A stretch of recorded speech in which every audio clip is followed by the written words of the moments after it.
I'd like to call the meeting to order. I'm Tom Prickett, the Chair of the Zoning Hearing Board. I'll make introductions from your left. From my far right is Kathy Landock, who's the stenographer, Kara Sheridan, who's the secretary, Lauren Anderson, who's the vice chair, Chris Volz, who is with the firm Tucker Ahrensberg, and he is a solicitor for the Zoning Hearing Board, and also Liz Ross, who's the zoning director.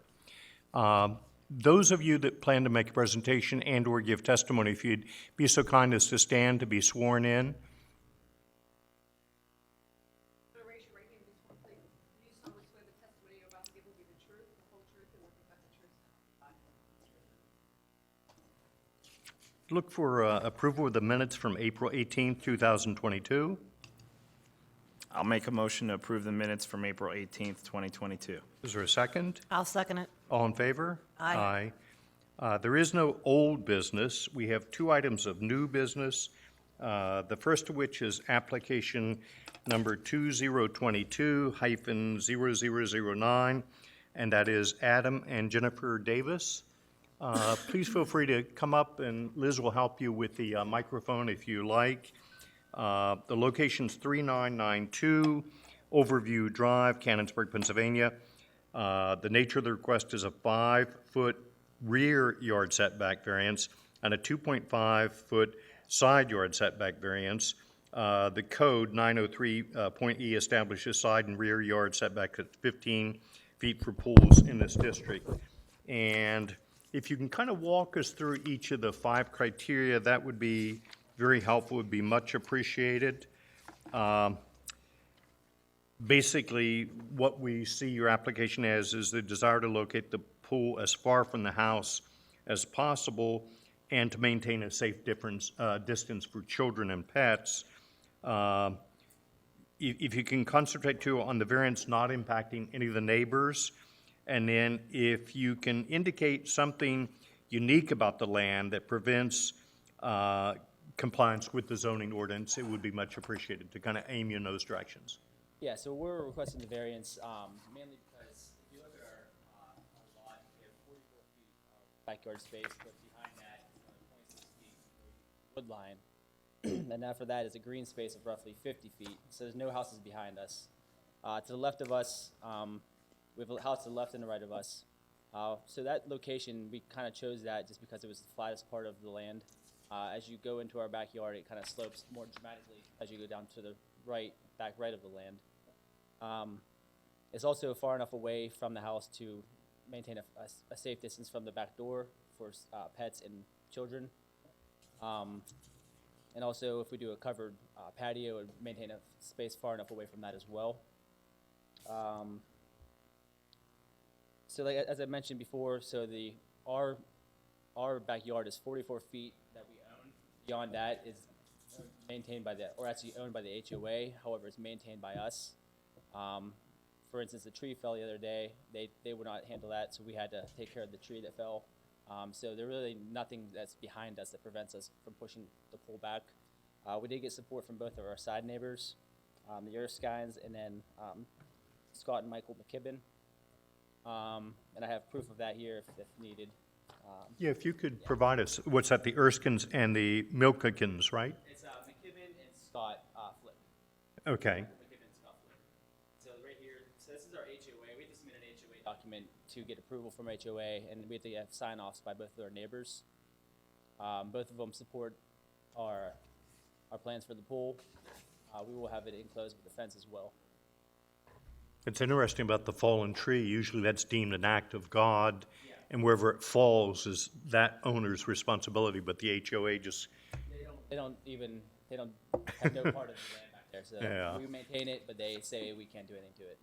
So Have you gotten approval from the HOA too? we have, but based on this variance, they want to see proof of this as well.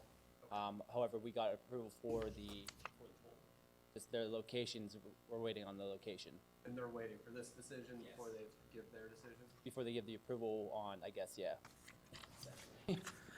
What's behind the HOA-owned property area? What's on the other side of that? There's about 50 feet of wood space. Then beyond that is that's off of Burnside.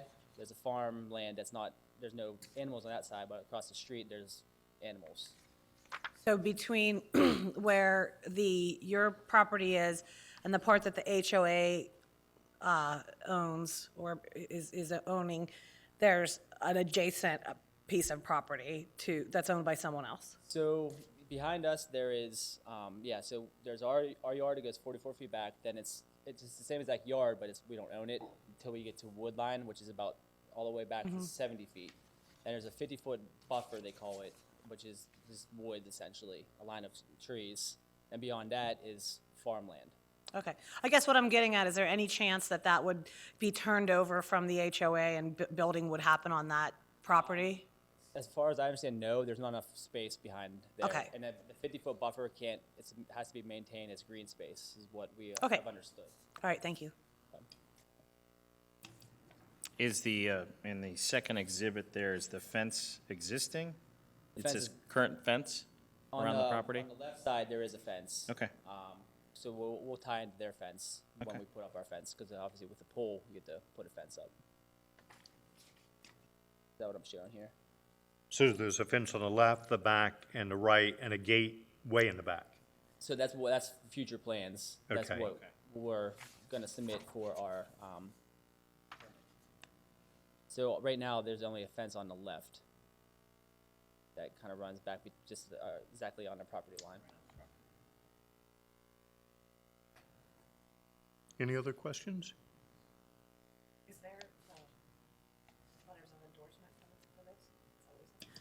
Yeah, the neighbors signed The neighbors sign. Oh, I see. on their HOA application. And they didn't have, to your knowledge, they had no issues? They had no issues at all now. Okay, They won't- thank you. They won't care. Okay. Particular neighbor on your right, I guess, huh? Well, the pool would be closer, if we're looking at the house, the pool would be closer to the neighbor on the left. Yeah, yeah. And they have a pool as well, and they won't. They would definitely give us support if needed to be, if they had to write something, they could. But yeah, they already they knew what we're doing and our plan, and that's why they signed off on it. Any other questions? Any other material to present? That's all I have. I think, I'm trying to see what I have here, but no, that's all I have. Okay. Your wife's not allowed to talk in your house? We have that same rule at my house. Well, she's allowed to talk when I say she can talk, so. Can you take that out of the minutes and the tape and everything? And maybe we should start the meeting all over again. Did you have anything to add, Liz? I do not. Okay, I'd entertain a motion. I'll make a motion that we grant the request for a 5-foot rear yard setback variance and a 2.5-foot side yard setback variance to permit the construction of the proposed in-ground pool as depicted in the application and explained this evening. Is there a second to that motion? I'll second. All those in favor? Aye. Aye. Approved unanimously. Good luck with the pool. Thank you, I appreciate Uh-huh. it.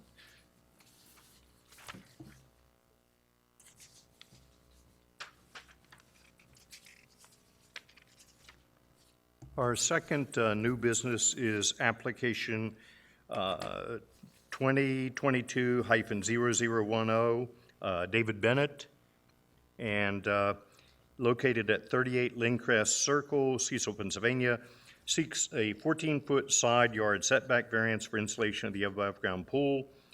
Side and rear yard setbacks, as we stated before, 15 feet for pools in this district.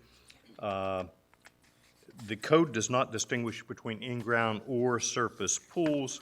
I think, again, to kind of lead you, if I may, to provide assistance in installing the 15-foot wide by 30-foot long above-ground pool with 1 foot of the neighbor. We'd like you to kind of concentrate on the narrowness, the shallowness of the property, maybe a description of that.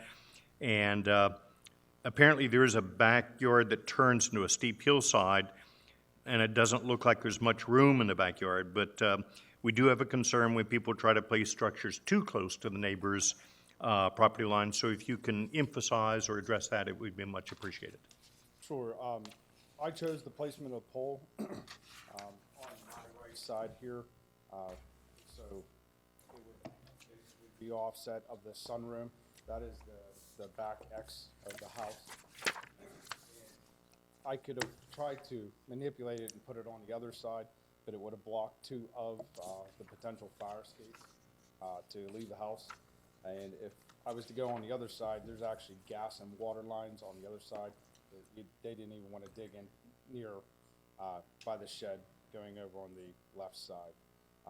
So it was the only place, suitable for placing a pool, above ground pool, would be on that side. And I have my neighbor here, Mr. Stringe. Oh, okay, yeah, we'd appreciate his thoughts too. He's the adjacent property owner, lot 66, right next to me, and he would be sharing the offset of the 1 foot of the property line. And I got his approval for, we would like to. Do you have that in writing, or can he verbalize that? He's right there. Okay. You were not sworn in. Would you mind just real quick? Kathy, if you can swear him in. Raise your right hand and swear to swear the testimony you're about to give will be the truth, the whole truth. State your name, please. Oh, your last name. S-T-R. And if you care, just to comment, in, So Dave was expressing that he wanted the swimming pool in, and like he said, where the yard is, I mean, that's spot and a half. Yeah. Came to me and said, what I'm putting property line. okay. We appreciate your input. If it was a in-ground pool, I'd have a little bit of qualms with it, but since it's an above-ground pool and it's, not a permanent structure, I didn't think it'd be that. Can you speak up a little bit? Since, I'm sorry, since it's an above-ground pool, I'm not deeming that as a permanent structure. It should have been an in-ground. I probably wouldn't even have entertained, trying to put a pool there as close to the property line as that. I would have looked into other options, maybe digging the hillside out, get an engineered wall. But the slope behind the wall is probably 15% grade on the going on the backside of the hill, and on the where the shed is, it's actually unstable on that side too. So if I had a collapse, could potentially hit the pole. So it sounds like from your explanation that if you tried to make it 3 feet as opposed to 1 from the property line, you hit into that hillside by the shed, correct? Yes, if I was to put it in between the shed and the sunroom, Uh-huh. right in this area right here. Uh-huh. This hillside on this side is unstable. It's higher. Okay. What about the possibility of just shifting it left where it is, 3 or 4 feet? To give us like a 5-foot buffer between the property line? I mean, it wouldn't have much space to go around the side of the pool if we did that. It'd be pretty close to the sunroom. You'd probably have less than 2 foot if I moved it over 5 foot off the property line. I think our sensitivity, and I'm just one member of the committee, but 1 foot doesn't give you a lot of leeway.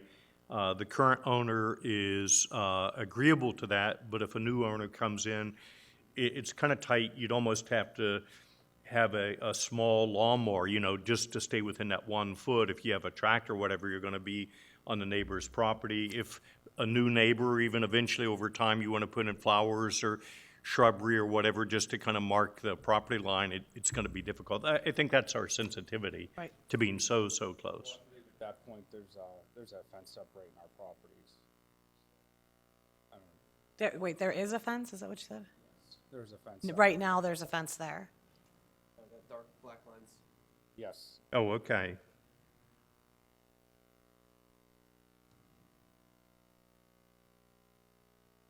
Well, that, to a degree, I don't know if it mitigates it, but at least partially addresses the sensitivity. Anything else to present? I mean, I would be acceptable pushing it up to 2 feet off of the property line. Yeah, that was going to be my next question. Could you even get an extra foot in there to make it 2 foot off the property line, or 3 foot off the property line? 3 foot would be really close to sunroom, but 2 foot would, 2.5. That would at least give you some room in case anything. Who owns the fence? Who's responsible for the fence since it's on the property line? Okay. If you'd have to have work on the fence or That's what whatever, I'm gives them saying. some leeway, yeah. Yeah. I think we'd probably find more favorable with a 2-foot as opposed to 1 foot, if you're agreeable to that. That I am agreeable to 2 foot. Any other questions? Yeah, I guess, just back to the left-hand side, putting it on the left-hand side, you said something about fire escapes. Can you just expand on that? I'm not real clear on what you mean by that. Well, if I was to put it over here in front of the shed, or I'm sorry, in front of the sunroom and off to the right of the shed, there's the outlet of my sunroom here, which is a potential fire escape. And there's also two windows to, if I was to get it close enough to the house where it would block the fire escape there. And no possibility of like relocating the shed to the other side and putting it to the left over there where the shed is now? I didn't ponder that. Okay, The shed was there when I bought the house, so. okay. I'd entertain a motion.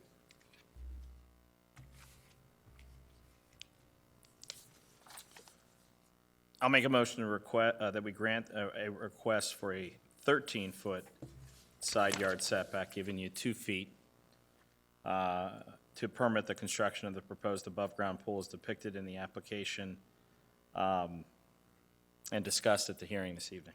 Is there a second to that motion? I'll second it. All those in favor? Aye. No. And 1 unfavorable, aye. So it is approved. Good luck with the construction of the above-ground pool. Thank you. Have a good evening. If there's no other business, I'd ask for a motion for adjournment. I motion we adjourn? Second? Second. Thank you.